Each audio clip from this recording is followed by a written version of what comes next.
चुनाव से लोकसभा में ऐसा नहीं करना चाहिए।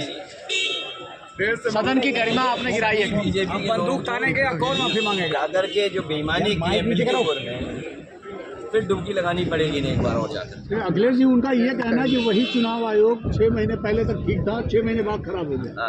समाजवादी पार्टी ने इतनी शिकायतें की नीचे करो यार। और मैंने वो अधिकारियों की लिस्ट भी पढ़ी थी आपको। कहो तो फिर पढ़ दूँ मैं? पढ़ दिया था। नहीं फिर पढ़ दूँ। अच्छा पढ़ चुके हैं? हाँ। अच्छा तब ठीक है। तो सोचिए आप, BLO कैसे अपॉइंट होंगे, प्रिसाइडिंग ऑफिसर कैसे अपॉइंट होंगे, CO किसको भेजा जाएगा, SO किसको बनाया जाएगा। और आपने पुलिस के अधिकारियों की भाषा सुनी होगी, और जो पुलिस कप्तान हैं उन्हें कहा गया है कि इसके बाद आपको मलाईदार पोस्टिंग मिलेगी।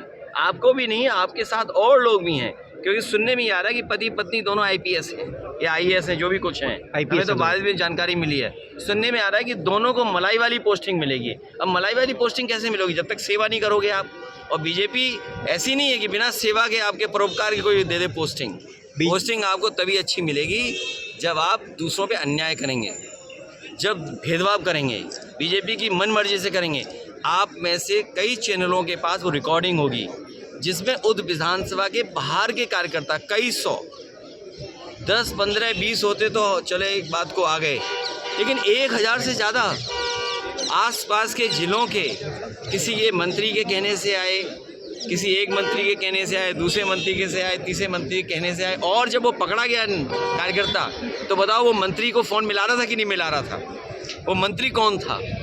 वो मंत्री कैसे रह सकता है मिल्कीपुर में, बताओ आप? तो चुनाव आयोग कहाँ है बताओ आप? चुनाव आयोग को ये तो देखना चाहिए ना कि मंत्री को फ़ोन मिला रहा है, और पुलिस अधिकारी ने खुद सुना, खुद बात की। वो आप भी जानते हैं। बीजेपी कह रही है कि जो लिस्ट आप दिखा रहे, अरे जो लिस्ट आप दिखा रहे हैं वो सपा कार्यालय में चिपका दिया गया है। किस चीज़ की लिस्ट चिपका? जो अधिकारियों की आप जो लिस्ट बता रहे हैं। नहीं, सपा कार्यालय में क्या चिपकाने से? ये तो हमें जानकारी में मिला कि कौन अधिकारी किसका है, किस अधिकारी का किससे रिश्ता है। जो मंत्री हैं, कृषि मंत्री, उनके संपर्क में वो CO पुराना था तो हमीरपुर से लाया गया। एक बीजेपी के नेता हैं, उनका वो रिश्तेदार है, उसको लाया गया। जब आपने एक जिला पंचायत सदस्य को गाली गलौज दी और मारने की धमकी दी, जब उसने उसका ऑडियो वायरल किया, उसके बाद गांव में घेर करके उसको दोबारा मारा उस कार्यकर्ता को, वो भी रिकॉर्डिंग हमारे पास। और जिससे रिकॉर्डिंग वो आएगी फिर हम जारी करेंगे वो रिकॉर्डिंग। और उसके बाद सुनने में आएगी पुलिस कप्तान ने उसे छुट्टी पर भेज दिया। क्या पुलिस कप्तान गाली दिलवा सकता है किसी को? क्या गाली दी गई है सोचिए आप। अरे भाई, हम लोग कितनी बार के MP हैं या कितनी दिनों से राजनीति में हैं? यही व्यवहार होगा एक पुलिस के अधिकारी का, और पुलिस का अधिकारी जानबूझ के अपमानित कराएगा, तो इसका मतलब तो ये है कि लाठी तुम्हारे पास है, लाठी हम भी उठा लें।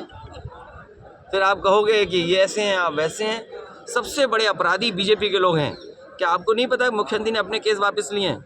आज तक उत्तर प्रदेश के इतिहास में आप उठा करके देख लो, किसी भी मुख्यमंत्री पर इतनी गंभीर धाराएं हुई हों और मुख्यमंत्री ने अपने मुकदमे वापस लिए हों। अखिलेश जी, बीजेपी के नेता ये कह रहे हैं कि मिल्कीपुर का हार दिख रहा है, इसलिए इस तरह के। सवाल हार जीत का नहीं है, सवाल हार जीत का नहीं है। आपके ही प्रेस के साथियों ने तमाम वो वीडियो रिकॉर्ड किए हैं। कोई 6 वोट डाल के आ रहा है, कोई प्रिसाइडिंग ऑफिसर को टारगेट था कि इतने वोट डालने हैं। प्रिसाइडिंग ऑफिसर कौन होगा? शिक्षा विभाग का कौन अधिकारी देखेगा? आप अगर ऑर्डर करना था पोस्टिंग का तो इकट्ठा भी कर सकते थे। इंडिविजुअल ऑर्डर क्यों किया आपने? क्योंकि आपको पता था कि इंडिविजुअल ऑर्डर इस करने से पूरी जानकारी नहीं मिलेगी आपको। तो नियत ये थी कि चुनाव कैसे भी जीतना है। लेकिन अच्छा है, उन्होंने एक संदेश अच्छा दिया कि भारतीय जनता पार्टी के लोग बेईमानी कर सकते हैं। सोचो, कुंभ के समय पे जब लोग स्नान करते हैं और अपने पाप धोवाते हैं, तो ये जो लोकतंत्र में पाप हुआ है या पाप किया है, इसको कहाँ धोने जाएंगे? अब तो कुंभ भी खत्म होने वाला है, कुछ दिन तो बचे हैं। Thank you sir.